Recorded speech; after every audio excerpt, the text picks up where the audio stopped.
Perkenalkan, nama saya Agnes Kubarus sebagai pewawancara yang akan mewawancarai ke-6 narasumber kita pada hari ini. Langsung saja kita panggil narasumber pertama kita, Putri Endania.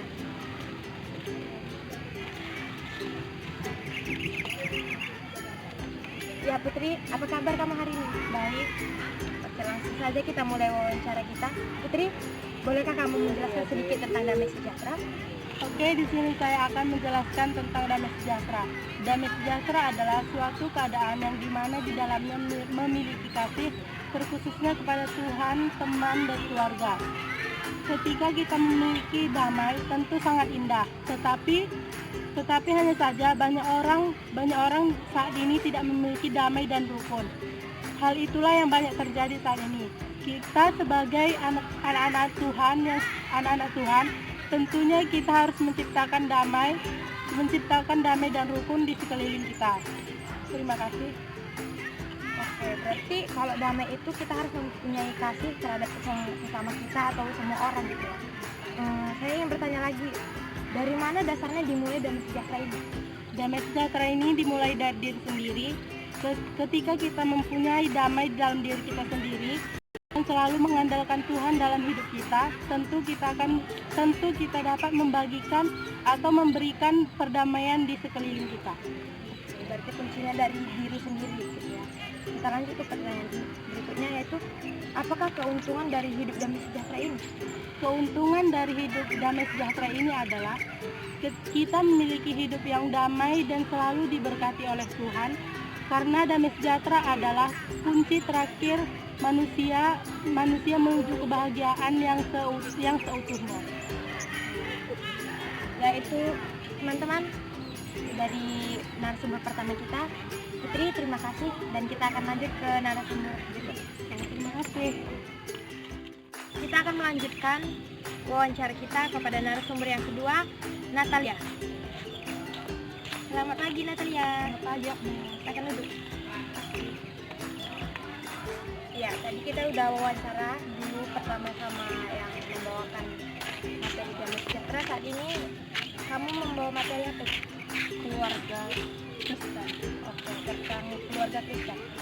Bisa kamu jelasin tentang keluarga itu secara singkat? Oke, saya akan menjelaskan keluarga Kristen adalah suatu lembaga atau unit yang paling kecil dalam masyarakat. Keluarga Kristen khususnya adalah miniatur dari keluarga gereja. Sebuah keluarga adalah tim dalam persekutuan hidup bersama antara ayah, ibu, dan anak. Persekutuan bersama dalam keluarga bersifat dinamis dan harus dijaga keharmonisannya. Terima kasih. Menurut kamu bagaimana sih cara Alkitab menggambarkan keluarga Kristen yang baik itu? Menurut saya, bagaimana cara Alkitab menggambarkan keluarga Kristen yang baik? Sebuah keluarga Kristen yang baik selaras dengan prinsip-prinsip Alkitab dan merupakan keluarga di mana setiap anggota memahami dan memenuhi peran yang diberikan Allah. Terima kasih. Oke, berarti itu cara Alkitab untuk menggambarkannya. Selanjutnya, saya ingin bertanya, bagaimanakah bentuk hubungan dalam keluarga yang baik dan harmonis terhadap sesama suami, istri, dan anak-anak? Cara menggambarkannya itu seperti suami mengasihi istri dan tidak berlaku kasar terhadap istri. Yang kedua, istri tunduk dan taat kepada suami. Yang ketiga, orang tua mendidik anak di dalam ajaran Tuhan. Dan yang terakhir, anak-anak menghormati dan menaati orang tuanya. Terima kasih. Oke, berarti ini bersangkut paut juga dengan materi yang pertama tadi gitu ya? Iya, bersangkut paut. Terima kasih buat Natalia atas wawancaranya. Terima kasih sama-sama. Oke, kita lanjutkan wawancara selanjutnya dengan narasumber yang ketiga, Esterina. Selamat pagi Esther. Pagi. Silakan duduk. Apa kabar? Tuhan baik. Kali ini kamu membawakan materi tentang apa? Bertumbuh menurut iman Kristen. Ya, bisa kamu jelaskan bertumbuh menurut iman Kristen itu seperti apa? Ya. Bertumbuh dalam Kristus, kita yang membuka hati menerima Kristus, melakukan perintahnya, dapat menyangkal diri sehingga iman kita dapat bertumbuh dan cinta kasih Allah yang berkobar dalam masing-masing pribadi. Itu berarti kita harus menyangkal diri untuk melihat kepercayaan kita terhadap Kristus begitu ya. Kita akan lanjut ke pertanyaan yang pertama.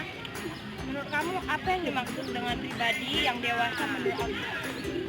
Pribadi yang dewasa menurut Alkitab adalah kedewasaan seseorang yang ditentukan oleh kerohaniannya di hadapan Tuhan dan sudah mengalami kedewasaan rohani dan tidak mengutamakan kepentingan mereka sendiri. Itu menurut Alkitab begitu. Kalau misalnya menurut kamu bagaimana ciri-ciri orang yang dikatakan orang dewasa? Ciri-ciri yang bisa dikatakan orang dewasa yaitu seperti tidak egois, berpikir objektif, bertanggung jawab, dan bisa menguasai diri dan menerima kritik dan saran dari orang lain dan mampu beradaptasi menempatkan diri.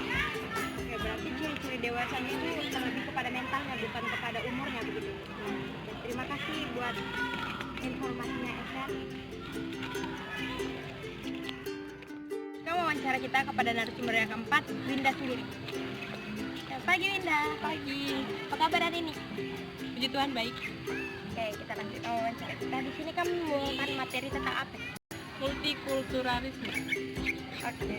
Bisa kamu jelaskan sedikit tentang multikulturalisme?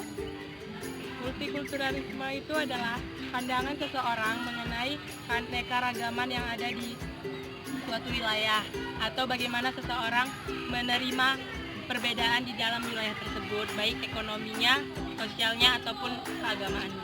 Ya, berarti beragam gitu. Menurut kamu cara mensyukuri multikulturalisme ini bagaimana? Menurut saya cara mensyukuri multikulturalisme adalah dengan menghargai perbedaan yang ada, menghormati perbedaan yang ada, dan mensyukuri perbedaan yang ada. Karena jika kita bisa mensyukuri perbedaan yang ada, pasti kita bisa menerima perbedaan dari suku, agama, ataupun sosial orang lain. Harus mensyukuri dalam segala perbedaan. Kita lanjut. Menurut kamu sikap yang harus dihindari dalam membangun masyarakat yang bermultikultur itu bagaimana? Ada 4 sikap yang harus kita hindari dalam multikulturalisme. Yang pertama itu primordialisme, yang kedua etnosentrisme, yang ketiga diskriminatif, dan yang keempat adalah stereotip.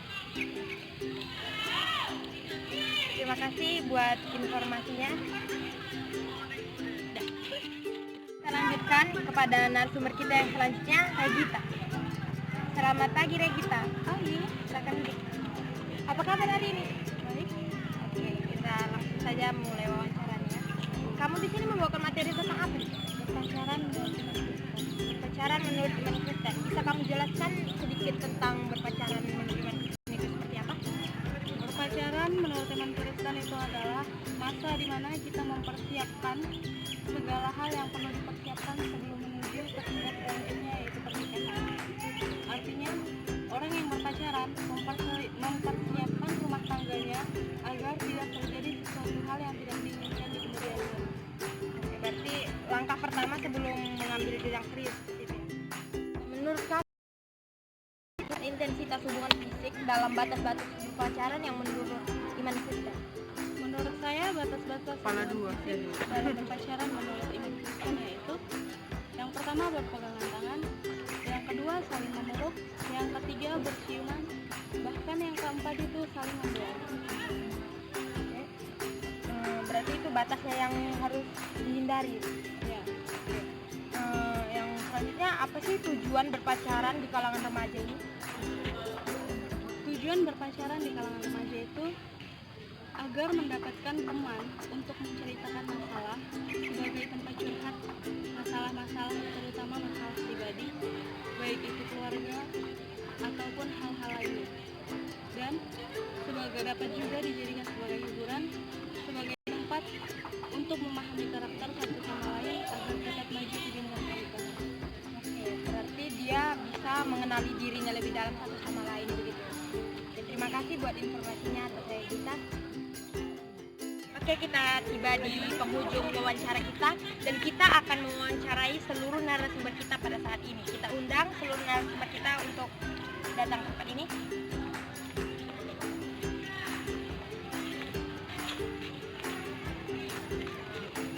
Oke, ini dia seluruh narasumber kita yang sudah kita wawancarai dan sekarang saya akan bertanya tentang materi yang terakhir.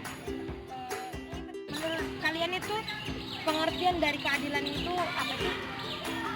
Pengertian dari keadilan itu adalah di mana seseorang tidak merasa haknya itu diambil atau dirugikan. Di Alkitab juga tertulis sebuah kisah pohon anggur yang dimana tuannya itu memberikan upah kepada pekerjanya, tapi tuannya tidak merasa haknya itu diambil. Jadi keadilan itu di mana seseorang tidak merasa haknya itu dirugikan.